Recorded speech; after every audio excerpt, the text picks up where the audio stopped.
மாண்புமிகு பேரவைத் தலைவர், இந்த திட்டத்திற்கு மொத்தமாக 5846 ஏக்கர் தேவைப்பட்டது. அதுல பாத்தீங்கன்னா பட்டா நிலங்கள் 3774 ஏக்கர் பட்டா நிலங்கள்.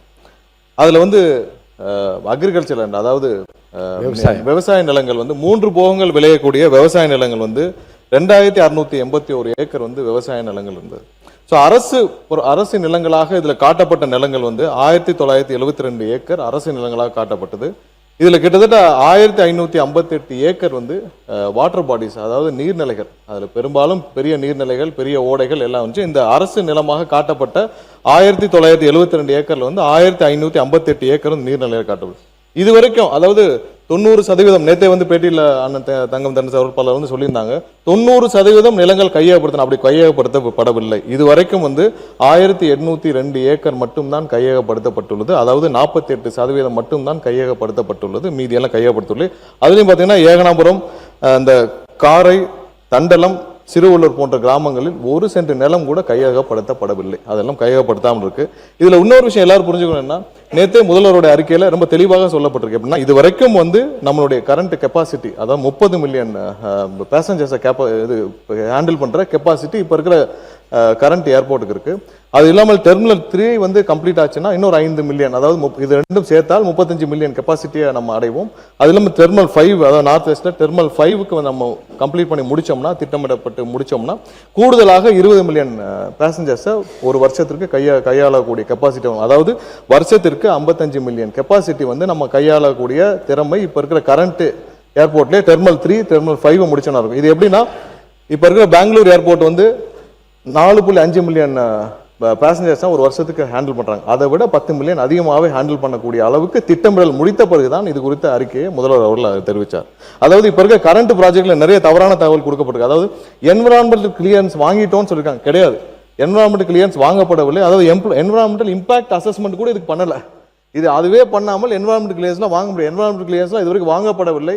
மிகவும் அதுல நிறைய வாட்டர் பாடிஸ் இருக்கு. அதனாலதான் இந்த திட்டம் 5 ஆண்டுகளாக, அதாவது அதிமுக காலத்தில் ஆரம்பிக்கப்பட்டாலும் 5 ஆண்டுகளாக எந்தவித நகரும் இல்லாமல் இருந்ததுக்கு முக்கிய காரணம் பெரும்பாலும் நீர்நிலைகள், விவசாய நிலங்கள், 3 போகம் விளையக்கூடிய நிலங்கள். இதுல இப்ப அதிகமாக கவலைப்பட்டு இங்க கதறுபவர்கள் அனைவரும் பாத்தீங்கன்னா, ஒண்ணு G-ஸ்கோர் மாப்பிளைக்காக இருக்கட்டும், இல்லைன்னா அதுல கருப்பு பணத்தை கொண்டு போய் முதலீடு செய்தவர்களாக இருக்கட்டும், வேற யாருக்காகவும் இருக்காது.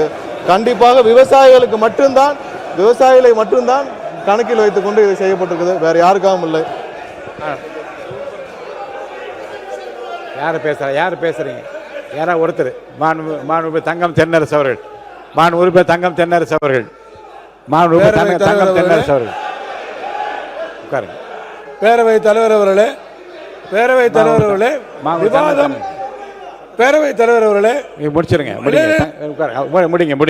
பேரவைத் தலைவர், சட்டத்துறை அமைச்சர் எல்லாத்திற்கும் இங்க பாருங்க, எல்லாத்திற்கும் எந்திரிக்க வேண்டியது. இது ஒண்ணு பிடி பீரியட் இல்ல, பிடி பீரியட் இல்ல. எல்லாத்துக்கும் எந்திரிச்சு உட்கார அளவுக்கு. G-ஸ்கொயர் மாப்பிள்ளைன்னு சொன்னா என்ன தவறு இருக்கு? G-ஸ்கொயர் மாப்பிள்ளைன்னு ஊரே சொல்லுச்சு, என்ன தவறு இருக்கு? இது எல்லாத்துக்கும் எந்திரிச்சு உட்காருக்கு. இது ஒண்ணு பிடி பீரியட் இல்ல. உட்காருங்க, பேசலாம். உட்காருங்க. மாண்புமிகு தங்கம் தென்னரசு அவர்கள். மாண்புமிகு சட்டத்துறை அமைச்சர் இந்த அளவிலே தன்னுடைய பதிலை, விவாதத்தை கொண்டு போக விரும்புவார் என்றால், I can also pay you in the same currency. G-ஸ்கொயர் மாப்பிள்ளை என்று நீங்கள் சொல்வீர் என்று சொன்னால், வேறு எந்த லாட்டரி மறுமனுக்காக புது விமான நிலையத்தை நீங்கள் கொண்டு போவீர்கள் என்று நான் கேட்க முடியுமா? நான் கேட்கவா? நான் கேட்கிறேன்.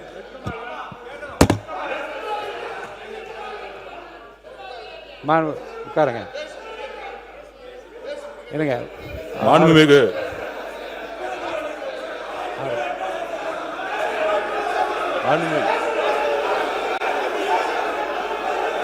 உட்காருங்க. அவரு தான் பேசணும். மாண்புமிகு பேரவைத் தலைவர் அவர்களே, உட்காருங்க. பேச அனுமதிக்கிறேன்.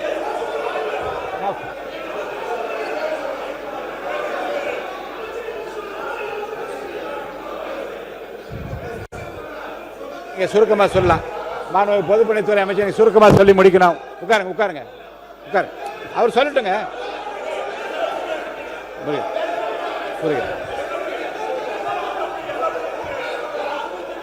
மாண்புமிகு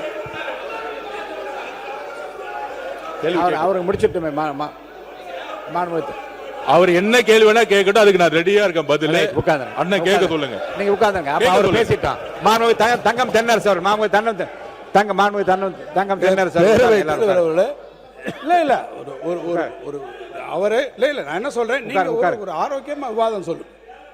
உட்காருங்க நீங்க. என்ன சொல்றேன், உட்காருங்க நீங்க உட்காருங்க. பரந்தூர் ஏர்போர்ட்டை எதற்காக கொண்டு வந்திருக்கிறோம், பரந்தூர் அமைக்கக்கூடியதிலே நான் நேற்று செய்தியாளர் சந்திப்பிலே கூட விவரமாக சொல்லி இருக்கிறேன். சென்னையினுடைய புவியியல் அமைப்பில் வேற எந்த இடத்துக்கும் கொண்டு போக முடியாது. நேரடியாக நாங்கள் ஒன்றும் உடனடியாக போய் பரந்தூரில் உடனடியாக போய் பார்க்கல. உங்களுடைய அதிகாரிகள் இருக்கிறார்கள், அவரிடத்துல கூட கேளுங்க. பரந்தூரை தேர்ந்தெடுப்பதற்கு முன்பு யார் அதுக்கு அப்ரூவல் கொடுக்கணும், அப்ரூவல் கொடுக்கணும். எத்தனை சைட் நாங்கள் போய் பார்த்துருக்கோம். சோழிங்கநல்லூரில் பார்த்துருக்கோம், படாலத்தில் பார்த்துருக்குறோம், பன்னூரில் பார்த்துருக்குறோம். ஒவ்வொரு இடங்களிலும் ஏற்கனவே பல இடங்களிலே அதை ஆய்வு செய்து அது ஏற்றுக்கொள்ளவில்லை. ஏர்போர்ட்ஸ் அத்தாரிட்டி ஆஃப் இந்தியா ஏற்றுக்கொள்ளவில்லை. காரணம் நேற்றே நான் விளக்கி இருக்கிறேன். சென்னையினுடைய கிழக்கு பகுதியிலே வங்கக்கடல் இருக்கிறது, அந்த பகுதியில் நீங்கள் போக முடியாது.